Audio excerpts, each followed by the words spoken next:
आज हम लोग सेट थ्योरी के बारे में पढ़ते हैं। सेट थ्योरी बेसिकली होती है कि इम्पोर्टेंट टॉपिक होता है, चाहे वो एनडीए का एग्ज़ाम हो, चाहे वो यूपीएससी का कोई भी एग्ज़ाम हो, या कोई भी कंपटीशन एग्ज़ाम हो, या आईआईटी जेईई मेंस ले लेते हैं, उसमें से एक दो क्वेश्चन जरूर आते हैं। तो सेट थ्योरी बेसिकली होती क्या है कि हमारे पास जो भी डेटा होते हैं उनको एक सिस्टमैटिक फॉर्म में रिप्रेजेंट करने का जो तरीका होता है वो हमारी सेट थ्योरी में होती है। इसको हिंदी में समुच्चय सिद्धांत कहते हैं। इंपॉर्टेंट टॉपिक है, थोड़ा सा इसमें थ्योरी है, थ्योरी को पहले समझते हैं, फिर उसके बाद न्यूमेरिकल करते हैं, थोड़ा सा जानने की कोशिश करते हैं कि इसके अंदर स्टार्टिंग कहाँ से होती है। आपको बेसिकली बेसिक नॉलेज होगा इसका, इसको बेसिक नॉलेज के टर्म में ये जाने, इसको रिप्रेजेंट करने के वैसे बेसिकली 3 तरीके होते हैं। हमारे बुक में वैसे 2 ही तरीके होते हैं, जिसको हम लोग सेट बिल्डर फॉर्म कहते हैं, सेट बिल्डर फॉर्म,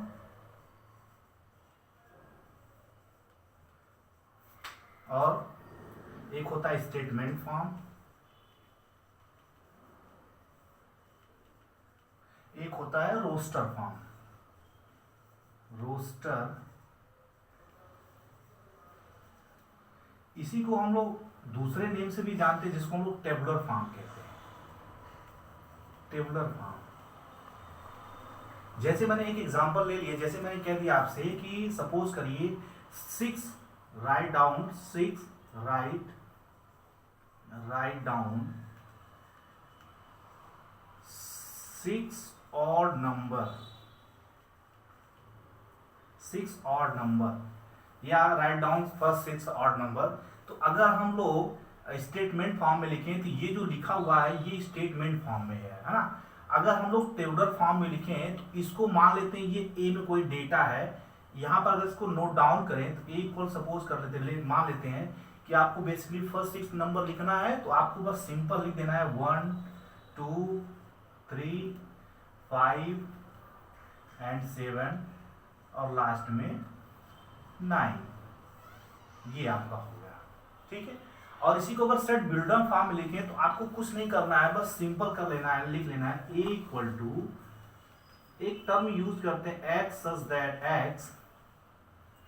अब जैसे ये मान लो कि कोई एक डेटा आपके पास 6 ऑड नंबर है, तो इसको ऐसे लिख लेते हैं कि फर्स्ट 6 ऑड नंबर, बस ये इस तरीके से आप लिख सकते हैं। लिखने के कई तरीके होते हैं, आप इस तरीके सिंपल फॉर्म में लिख सकते हैं। तो ये जो फॉर्म होता है इसको हम लोग कहते हैं सेट बिल्डर फॉर्म, ये जो होता है इसको कहते हैं रोस्टर फॉर्म, और जो ये होता है इसको कहते हैं क्या, स्टेटमेंट फॉर्म।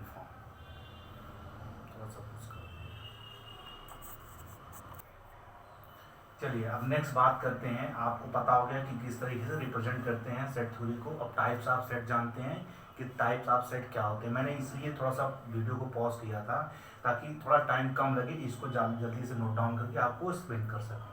चलिए नल सेट के बारे में क्या जानते हैं। नल सेट क्या होता है, वॉइड सेट, जिसमें कोई भी एलिमेंट नहीं होता है उसको नल सेट कहते हैं। इसको बेसिकली जैसे 5 से रिप्रेजेंट करते हैं, इसको कहते हैं वॉइड सेट, कभी हो जाता है नल सेट कहते हैं, है ना।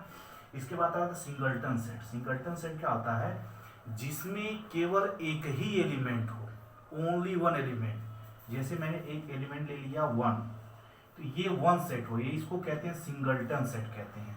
ये नल सेट है क्योंकि जब कोई सेट में कोई एलिमेंट नहीं होता है तो 5 मान लिया जाता है, 5 को वाइड माना जाता है, कुछ नहीं है, ये एक एलिमेंट, इसलिए इसको सिंगलटन सेट कहते हैं ना। इसके बाद फाइनाइट सेट कहते हैं। फाइनाइट सेट क्या होता है कि जिसमें काउंटेबल नंबर हो, काउंटेबल नंबर हो, नंबर ऑफ एलिमेंट हो, नंबर ऑफ एलिमेंट,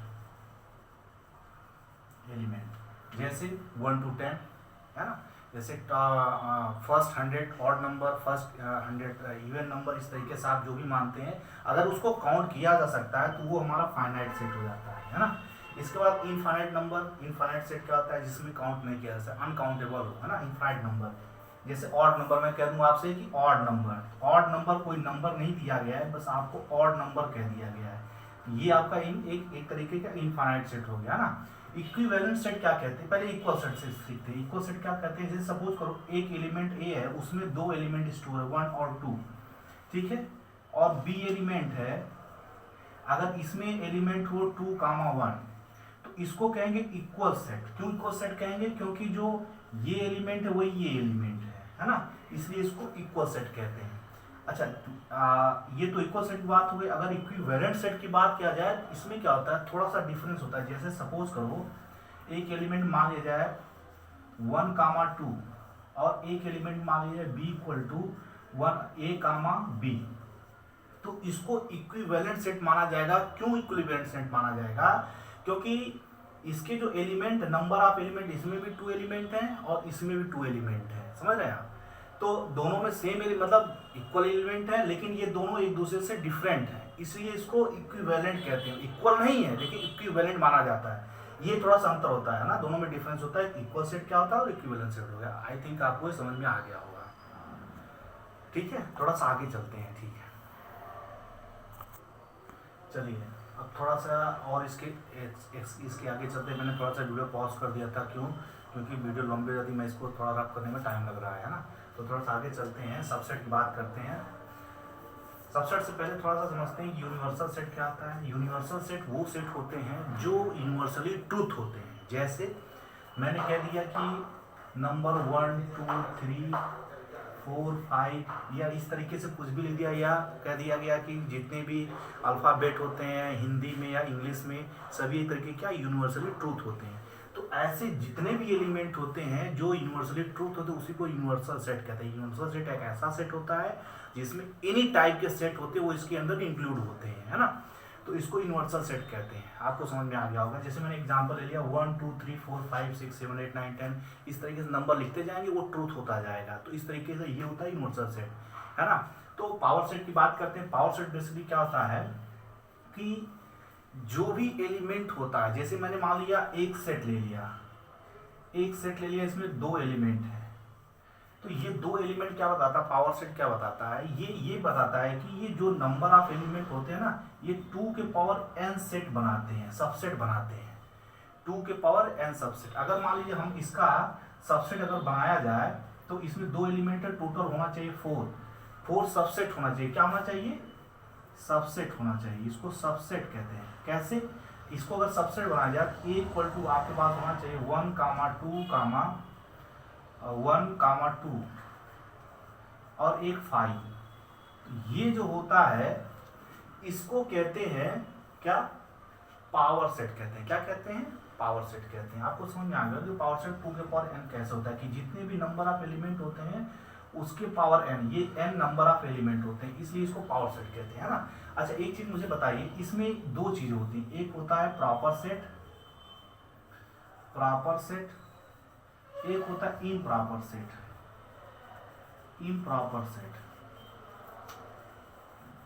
तो प्रॉपर सेट क्या होता है? ये बेसिकली होता है 2 के पावर n-1 एलिमेंट। अगर इसमें देखा जाए प्रॉपर सेट क्या होता है, तो ये जो एलिमेंट होता है ना, इसको अगर हटा लिया जाए तो ये जो 3 होता है, इसी को कहते हैं क्या? Proper set. क्या कहते हैं? Proper set. और जो 1, 2 ये सबसेट है, इसको कहते हैं इम्प्रॉपर सेट। मेरी बात आपको अच्छे तरीके से समझ में आ गई होगी, मुझे पता है आपको। तो ये जो प्रॉपर सेट पर मैंने इसको डिफाइन कर दिया। अच्छा, सुपर सेट क्या होता है? सुपर सेट जैसे वो सबसेट होता है, सुपर सबसेट होता है। सुपर सबसेट क्या होता है कि जैसे मान लीजिए मैंने एक एलिमेंट ले लिया a इक्वल टू 1, 2, ठीक है, 1, 2, 3, है ना। मैंने कह दिया कि एक b एलिमेंट है, इसमें भी है 1, 3, 2। तो ये जो b है,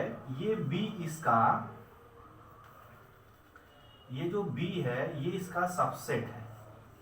तो जो सबसेट होता है कि मतलब नंबर ऑफ एलिमेंट b और नंबर ऑफ एलिमेंट a के अगर इक्विवेलेंट होता है तो उसको सुपर सबसेट कहते हैं। आई थिंक आपको समझ में आ गया होगा। ये प्रॉपर सबसेट कहते हैं। अच्छा, सबसेट तो आपको पता ही होगा क्या होता है, कि जो भी एलिमेंट होता है उसमें जितने एलिमेंट होते हैं 1, 2, 3, अगर मान लीजिए b इक्वल टू हमने मान लिया 2, 3, तो ये जो b होता है ये a का सबसेट होता है। और सबसेट बनाया जाए तो ये b a का सबसेट होता है। आई थिंक आपको ये चीज़ें क्लियर हो गई होगी कि ये थोड़ा सा थ्योरी था, मैंने इसके बारे में आपको बता दिया। अच्छा, इसमें एक चीज़ और होता है जिसको हम लोग कहते हैं कॉम्प्लीमेंट सेट। ये थोड़ा सा मैं लिखा नहीं था, इसको जानते क्या होता है। एक्चुअली कॉम्प्लीमेंट सेट होता है a के पावर से इसको डिनोट करते हैं, या a के पावर कैप होता है, या